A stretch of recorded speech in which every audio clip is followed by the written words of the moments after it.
오늘 말씀은 사무엘상 10장 7절에서 16절까지입니다. 주님, 한 주간도 주님과 함께하는 삶이 되길 원합니다. 이 시간 말씀하옵소서. 듣겠습니다. 예수님의 이름으로 기도합니다. 흔히 인생에서 3번의 기회가 찾아온다고 합니다. 하지만 하나님은 날마다 우리의 삶에 가장 좋은 것을 주시고 주 안에서 항상 기회는 열려 있습니다. 오늘 하루가 하나님께서 내게 주신 가장 좋은 기회입니다. 이처럼 어떤 일에 하나님께서 기회를 주실 때 우리는 어떻게 해야 할까요? 첫째, 하나님의 함께 하심을 믿고 순종해야 합니다. 7절에 이 징조가 내게 임하거든 너는 기회를 따라 행하라. 하나님이 너와 함께 하시느니라. 사무엘은 사울을 보내기 전 그를 앞에 세우고 머리에 기름을 부었습니다. 이스라엘의 첫 번째 왕으로 하나님이 삼으신 것입니다.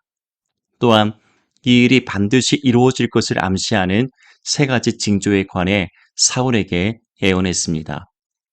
이 징조가 내게 임하거든 너는 기회를 따라 행하라. 하나님이 너와 함께 하시느니라. 사무엘은 이 3가지 징조가 이루어진다면 하나님의 말씀도 그대로 이루어질 것을 믿고 행하라 당부한 것입니다. 그 이유는 하나님께서 사울과 함께 하시기 때문입니다. 하나님께서 반드시 사울을 왕으로 세우실 것이기 때문입니다.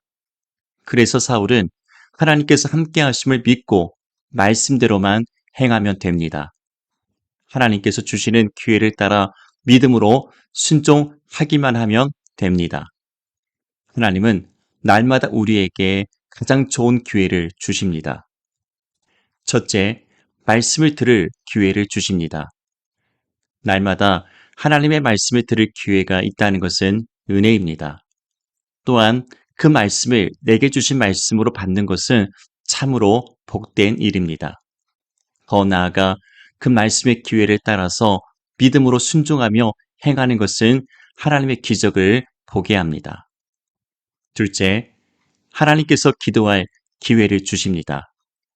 하나님께서 내게 기도할 마음과 감동을 주실 때 이 기도할 기회를 따라서 기도의 자리로 나아가는 사람은 축복된 사람입니다.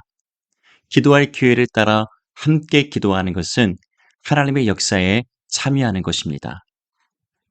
8절에 너는 나보다 앞서 길갈로 내려가라. 내가 내게로 내려가서 번제와 화목제를 드리리니 내가 내게 가서 내가 행할 것을 가르칠 때까지 7일 동안 기다리라. 사무엘은 사울에게 앞서 길갈로 내려가라 했습니다. 그리고 그곳에서 7일 동안 기다리고 있으라 했습니다. 날이 7일이지 자세한 영문도 모른 채 낯선 곳에서 사람을 기다린다는 일은 쉽지가 않습니다. 당장이라도 사울은 아버지가 계신 고향 기브아로 달려가고 싶었을 것입니다.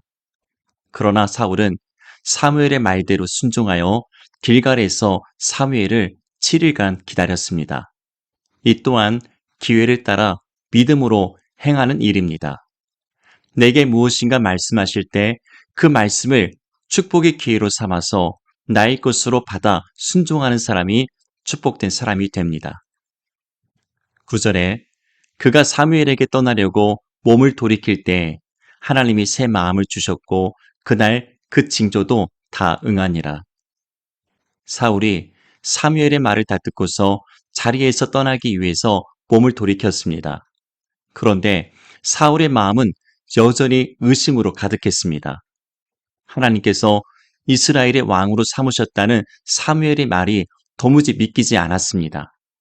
그런데 사울이 몸을 돌이켜 떠나려고 할 때 하나님께서 그 마음에 새 마음을 주셨다고 합니다.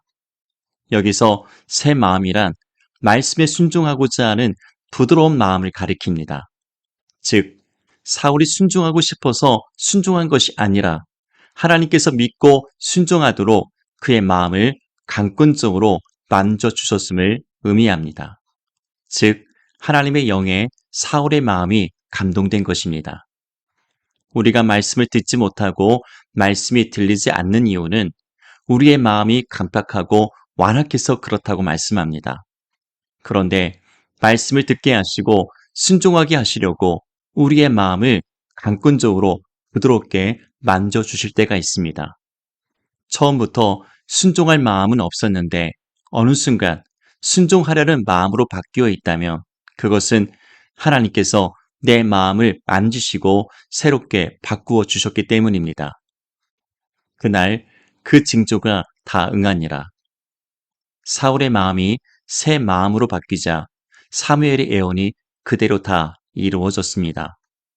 하나님께서 내 마음을 새롭게 하실 때는 다 그만한 하나님의 일이 있기 때문입니다.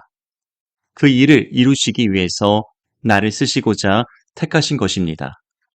이처럼 내 마음을 새롭게 하실 때 우리는 그 기회를 따라서 믿음으로 순종해야 합니다.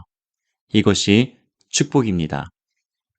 10절부터 13절까지 그들이 산에 이를 때 선지자의 무리가 그를 영접하고 하나님의 영이 사울에게 크게 임함으로 그가 그들 중에서 예언을 하니 전에 사울을 알던 모든 사람들이 사울을 선지자들과 함께 예언함을 보고 서로 이르되 기스의 아들에게 무슨 일이 일어났느냐 사울도 선지자들 중에 있느냐 하고 그곳에 어떤 사람은 말하여 이르되 그들의 아버지가 누구냐 한지라 그러므로 속담이 되어 이르되 사울도 선지자들 중에 있느냐 하더라. 사울이 애원하기를 마치고 산당으로 가니라. 사울은 사무엘의 애원대로 다 이루어지는 것을 보았습니다. 특히 마지막 세 번째 징조인 선지자의 무리를 만났을 때 하나님의 영이 사울에게 크게 임함으로 그들과 함께 예언하며 사람들은 그가 예언하는 것을 보았습니다. 이는 백성 중에서 제비를 뽑아 사울이 왕으로 선택이 되었을 때 그가 하나님이 세우신 왕이라는 영적 권위를 인정받게 됩니다. 둘째, 영적 분별력과 판단이 바로 서야 합니다. 14절부터 16절까지 사울의 숙부가 사울과 그의 사원에게 이르되 너희가 어디로 갔더냐 사울이 이르되 암나귀들을 찾다가 찾지 못하므로 사무엘에게 갔었나이다 하니 사울의 숙부가 이르되 청하노니 사무엘이 너희에게 이른 말을 내게 말하라 하니라. 사울이 그의 숙부에게 말하되 그가 암나귀들을 찾았다고 우리에게 분명히 말하더이다 하고 사무엘이 말하던 나라의 일은 말하지 아니하니라. 어떤 일에 하나님께서 기회를 주실 때 바른 영적 분별력과 판단을 갖고서 선택하며 행해야 합니다. 사울은 사무엘의 예언대로 모든 징조가 성취되는 것을 보았습니다. 그런데 갑자기 사울의 숙부가 사울을 찾아옵니다. 아마도 사울의 소식을 듣고서 한 걸음에 찾아왔다고 볼 수 있습니다. 사울의 숙부가 이르되 청하노니 사무엘이 너희에게 이른 말을 내게 말하라 하니라. 사울은 그의 숙부가 알아도 될 일은 대답하되 사무엘과 나누었던 나라의 일에 관해서는 말하지 않았습니다. 즉 하나님께서 사울을 이스라엘의 왕으로 삼으셨다는 사실은 말하지 않은 것입니다.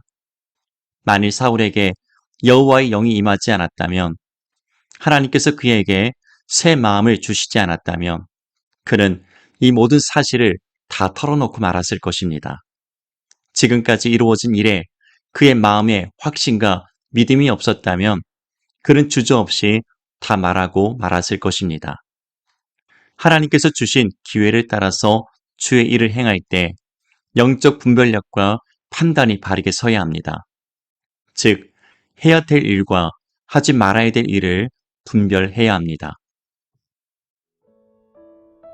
하나님께서 내게 어떤 일을 맡기고자 하실 때 나는 어떤 모습으로 반응했습니까? 혹시 분별력 없는 나의 모습으로 가정과 교회에서 문제가 된 적은 없습니까? 기도하겠습니다. 내게 어떤 기회들을 주실 때 그 기회들을 붙잡고 말씀으로 믿음으로 순종할 수 있도록 인도하여 주시옵소서. 예수님의 이름으로 기도합니다.